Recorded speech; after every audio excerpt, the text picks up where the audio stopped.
What's up mga idol? Welcome back sa ating channel. Sa video na to ay magpapalit po tayo ng LCD at front camera ng Oppo F11 Pro. Ayan mga idol, kung napapansin nyo po, yung screen niya ay grabe, durug-durug po talaga. Nahulog daw po ito ng malakas. Ayan, kung napapansin nyo mga idol, ayan, i-check po natin. Meron ka pong makitang puti sa gitna. So, ibig sabihin, damage po ang LCD ng cellphone niya. At ang problema pa nito mga idol, hindi daw po tumataas ang front camera nito bago nasira ang LCD. Kaya nagpasya po ang may-ari na sabay na po gawin ang LCD at front camera. Ayan mga idol, kung napapansin, meron pong green sa screen. Ibig pong sabihin, damage na po ito. At ayan mga idol, so paano ba ito pinapalitan ng front camera at pinaka LCD step by step po natin gagawin. Ayan mga idol, so ito po yung ipapalit natin. Ito po yung LCD, brand new LCD, at ito po yung camera mismo mga idol. So dalawa po ang in-order ko mga idol para in case man sira ang isa ay meron tayong extra. Ayan mga idol, buksan na po natin.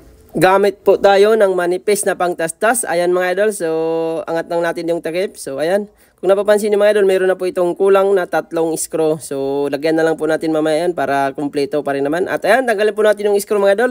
At shout out po sa inyong lahat. Ayan, at sa lahat po ng ating viewers na nanonood ngayon, shout out sa inyong lahat.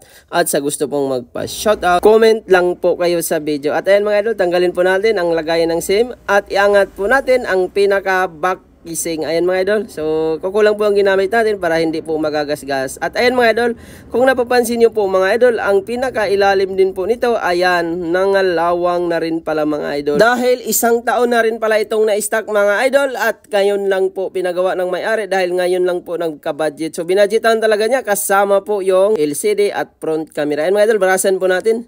So nagdidilaw-dilaw na po yung mga gilid-gilid niya mga idol. So marami na pong kalawang. So possible nito mabasa din po ito, napasukan po ng tubig. Kaya kapag may na-stack na tubig sa ilalim, at lalo na kung i-stack mo, ayan, mag-asin-asin po talaga yan. Kaya possible mga idol, pwedeng ma-damage or madamay ang ibang mga parts sa loob. At ayan mga idol, ay una, tanggalin din po natin yan, yung pinaka-fingerprint sensor at yung bakal mga idol. So alisin natin yung battery.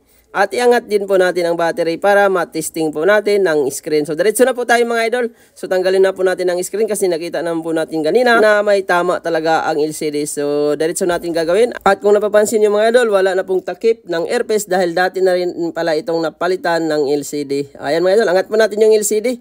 At grabe mga idol, ang dami pong dumi nito. So wala talagang matagal na po itong na-stock. Ayan, kung napapansin nyo mga idol, ayan.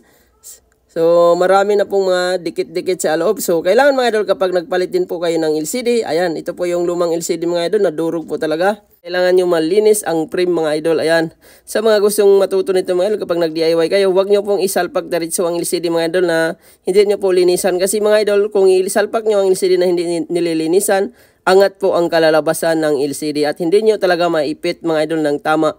Minsan magugustats po yan kapag umangat ang screen. Kaya dapat mga idol malinis yung talaga. Ayan, tanggalin nyo po yung mga sobrang dumi. So yung mga dikit-dikit mga idol, kasi kapag napalitan na po ito mga idol, minsan may mga gumagawa din talaga na sobrang dami maglagay ng dikit. So paikutan po ng maraming dikit kaya minsan mahirap tanggalin. So ayan, itesting na po natin mga lods. So ito po yung brand new LCD natin. Ang gawin natin mga lods, ayan, tanggalin po natin yan yung pinakailalim niyang dikit mga idol para mas kumapit doon sa pinaka-frame at fit na fit ang flex, hindi umaangat ang baba. Ayan mga idol, so inatin nyo ng konti yan at i-fix nyo yung dikit mga idol at tanggalin natin yung pinaka-sticker mga lods para hindi sagabal doon sa frame mamaya. So ayan, testing natin mga lods kung may display, kung gumagana ba ang screen. So idikit na rin natin diretso to mga idol at mamaya na po natin i-check ang camera, palitan na po natin diretso. So dahil iniwan po ito ng may-ari mga idol, kinabukasan na po niya ito kinuha dahil wala po akong stock nito na LCD na ubusan ako. Kaya nag-order agad ako mga idol, LCD at front camera. Kaya tigda dalawa po ang in-order ko mga idol. So ayan, para matest natin mga idol, isalpak natin yung battery. Pero dahil chinarge ko na ito mga idol bago ko ginawa, ayan. So meron na po itong laman ang battery. So matesting po natin kung goods ba talaga ang LCD para dire-diretso po ang ating gawa. So ayan mga idol, meron pong laman ang battery at iuna po natin. So ayan mga idol, medyo mahirap po lang po pindutin ang switch dahil nabasa ito mga idol. So gumagana din naman siya. So medyo hard lang siya pindutin.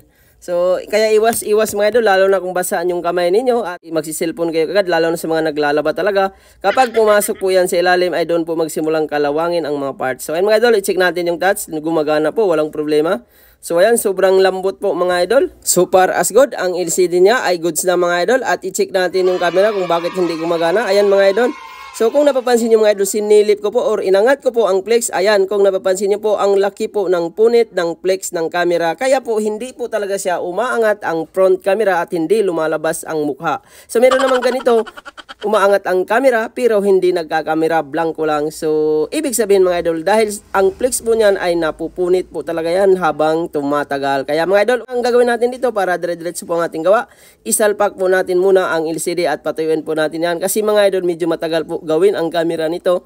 So sa mga hindi po nakakalam kung paano magpalit ng front camera, masilan po ang paggawa ng front camera mga idol. Kapag hindi nyo po kabisado mga idol, ay talagang mahihirapan kayo. So ang una kong ginawa dito mga idol ay sinalpak ko rin po yung pinaka LCD at inantay ko rin po ang may-ari nito mga idol. Kasi hapon po ito kinuha at hapon ko na rin po ito ginawa para malaman po natin kung goods na ba ang camera sa harap kapag naayos natin. Dahil kung napapansin nyo kanina mga idol, meron pong password. So hindi ko po alam ang password or nakalimutan ko po hingiin sa may-ari. Kaya nuna ko po paglagay ang LCD at pinatuyo ko muna mga idol sa loob po ng 2 oras. So ayan, so salpak natin yan mga idol. So nilagyan ko po siya ng guma. So sa mga nag-DIY magpalit ng LCD mga idol, pwede nyo rin po ganito gawin. So bago nyo po isalpak ang mga screw ay patuyuin nyo po ang LCD sa loob ng 2 oras para kumapit ang dikit. At ito na po yung ginawa ko ngayon mga idol. Yung pangalawang gagawin natin na issue ay yung pinaka-camera sa harap. So paano ba yan pinapalitan? So naka-flex po yan mga idol. Kung hindi nyo po kabisado ito gawin ay hindi nyo po ito magagawa, lalo sa mga nag-DIY lang mga idol. Talagang kung first time mo itong gagawin ay hindi mo talaga ito ma-perfect. Kaya ayan mga idol, tanggalin nyo yung mga screw. Ayan. At iangat nyo po yung spring mga idol. At ito yung pinaka-importante mga idol. Ayan, meron pong screw na isa mga idol para maangat mo yung camera. So ayan, so tanggalin nyo lang siya mga idol. At malaman nyo po kung gaano kahaba ang napingas niya sa gitna. Ayan. Ang laki po ng punit mga idol, kaya dito po nagka-problema, hindi po lumalabas ang front camera. Ayan mga idol, so nabaklas na po natin ang spring. So nandyan po nakakonekta ang camera. At ito ang bagong ipalit natin mga idol. So 2 piraso po ang binili ko mga idol para may extra tayo. So ang mga camera naman ito mga idol ay wala po talagang sablay. So dahil original din po ang camera na ilalagay natin dito. Ayan mga idol, tanggalin po natin yung isa. At meron pong red na takip ang front camera para hindi po magasgasan ang pinakabagong camera. So ayan mga idol, so paano din ba yan kinakabit dito sa pinaka camera frame? So ayan, ang gagawin nyo mga idol, initan nyo lang po yan. So mahina lang po na init mga idol, so 350 heat. Gagawin nyo mga idol para matanggal mo yung glass. Ayan mga idol, itulak nyo lang po yan yung gilid. Ayan, so itulak nyo po yan, aangat na po yan. At kabila din po, itulak nyo ang kabilang gilid. So ayan, aangat na po yan mga idol. So nung first time ko po ito gumawa ng ganito mga idol ay nahirapan ako mag-angat. So nung nakagawa na ako mga idol ay dire-diretso na. So nadali lang po siya iangat mga idol. So ayan, natanggal lang po natin.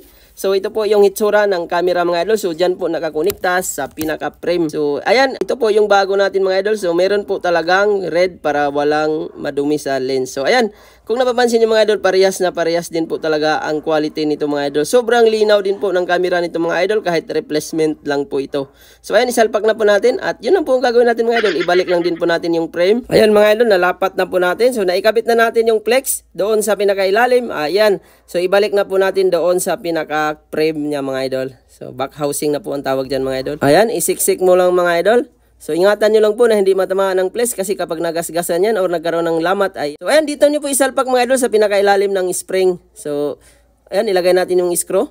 At ayan, tupiin nyo po mga idol. So ganun lang kasimple mga idol, itupin nyo lang isang beses at isalpak nyo dyan mga idol. So kailangan po natin ng double-sided tape para dumikit ang flex doon sa frame. So madali lang po ito tingnan mga idol, pero kung di mo ito kabisado talagang mahirapan po kayo. So ayan, dalawa po yung dikit na ilalagay natin mga idol para kumapit ang pinaka-camera. Ayan, para matupi po natin ang flex at hindi po maagalaw-galaw. So ayan, ganun lang kasimple mga idol, itupi mo ng isang beses. Ayan, at ayan, so dikit na po siya dahil nalagyan po natin ng adhesive. Ibalik natin yung screw. So 3 screw po yan mga idol. Ayan, at dahil nasalpak na po natin yan mga idol, ayan, ito po yung LCD. Isalpak na po natin diretso mga idol. 2 hours na po ito at sigurado ko pit na rin po ang pinaka-screen na nakakabit. Sa mga gusto pong magpaayos mga idol ng mga ganitong problema ay mag-PM lang kayo sa ating FB page, Julfon TV Official, new page. Maraming salamat po. At ayan mga idol, so ibalik natin yan. Diyan po nakakonekta ang fingerprint. So isalpak na po natin diretso mga idol, para ma-check din po natin mamaya kung gumana ba ang pinaka-front camera dahil meron pong password ito mga idol. So hindi po natin may check at inantay ko yung may-ari nito mga idol. So buti na lang binigay po niya yung password mga idol. Ayan, balik muna natin yung screw mga idol. So wag po kayong kukurap. So tingnan po natin kung gaano kalinaw ang replacement na camera ng Oppo F11 Pro. Ayun mga idol, so balik natin lahat ng screw at dikitan po natin yan. So marami na po itong mga dikit-dikit mga idol dahil nakailang paggawa na siguro ito. So ayun, balik natin yung lagayan ng SIM. At linisan po natin itong takip mga idol at maglalagay po tayo dito ng double-sided tape. Ayan, subukan muna natin tanggalin ang mga nakakabit na dati na adhesive. So mahirap na po ito tanggalin mga idol dahil sobrang dikit na po siya. Ang gagawin na lang po natin mga idol ay patungan na lang din po natin ng pinaka double-sided tape. So ayan, tinanggal ko muna rin po yung mga dumi-dumi mga idol, yung mga puti-puti. So ayan, meron po tayong bagong double adhesive. Ayan mga idol. So ganun lang kasimple mga idol, paikot po ang ilagay natin para mag-fit po siya ng todo. So ayan, meron pa pong mga dikit-dikit talaga mga idol. So hindi ma-perfect ang pagtanggal. So ayan, malaman po natin mga idol kung dikit pa rin ba ito. So antayin po natin at sakto po dito mga idol, nung naayos ko po ito lahat ay dumating po ang may-ari kaya binigay niya po sa atin ang password. So ayan mga idol, so linisan muna natin bago natin i-on. Saktong-sakto talaga na paggawa ko nito mga idol, nung naikabit ko na lahat ay dumating po ang may-ari. Dahil kinabukasan na ito binabalikan mga idol, hapon na. So hapon ko na rin po ito ginawa at dahil hapon na rin po dumating ang pinaka-in-order natin. Sakto po talaga na dumating siya mga idol kaya sabay-sabay po natin i-check kung maganda ba ang quality ng LCD, malambot ba at gumagana ba ang front camera. So ayan mga idol, linisan muna natin. Grabe po talaga ang dumi mga idol nito. So ayan, meron po tayong warranty mga idol, meron po itong plastic. Ayan, hanggang baba po yan mga idol. So ang warranty po natin sa mga nagpapapalit ng LCD, 3 days to 1 week po ang warranty natin. Kahit nadikit ko na yan mga idol, basta nandyan pa po ang plastic at hindi nababasag ay meron po tayong warranty. And mga idol, sobrang kintab po ng LCD dahil brand new LCD ito mga idol. Meron talagang plastic ang lahat ng LCD at meron ding warranty sticker. At iyon na natin mga idol. So tingnan natin kung gumana ba ang front camera. At ayan mga idol, so napited pa rin naman natin yung likod. So wala pong problema mga idol dahil nadikit na po yan. Pati po yung LCD mga idol, ayan, nadikit na rin po ng maayos dahil 2 hours po natin inalis ang guma kanina. So ibig sabihin madikit na rin po ang pinaka LCD at hindi na po yan mag-uga-uga kahit mababagsak pa po yan. Ayan mga idol, antayin natin, lumabas na po siya. Ayan, so pindutin natin. So dahil hiningi ko ang password nito mga idol, binigay naman niya kagad. So ayan, i-check natin yung camera agad. So para di po tayo matagalan. So ayan, 100% lumabas po ang front camera. Sobrang linaw din po talaga ng camera ng mga replacement mga idol. Parang walang pagbabago sa pinaka-original camera. Malinaw na malinaw pa rin siya. Ayan, so kuhang-kuha po yung mukha natin. So ibig sabihin, tested po talaga ang camera kahit hindi mo na siya i-testing. Ayan, so nilinisan ko pa siya ulit mga idol at lalong luminaw. At i-testing din po natin yung likod. Ayan, sobrang linaw din po ng camera ng likod niya. Ayan mga idol, wala na po itong problema at sana mga idol nakakuha kayo ng idea sa paggawa ng ganitong problema at normal na rin ang charging. Sana suportahan niyo po ang ating video. Huwag niyo pong kalimutan mag-like, mag-share at mag-subscribe sa ating channel. Maraming salamat po. At ito po yung pinagpalitan natin, ang lumang camera at yung pinaka LCD niya mismo. Maraming salamat mga idol. 40k followers na tayo at sana dadami pa po tayo.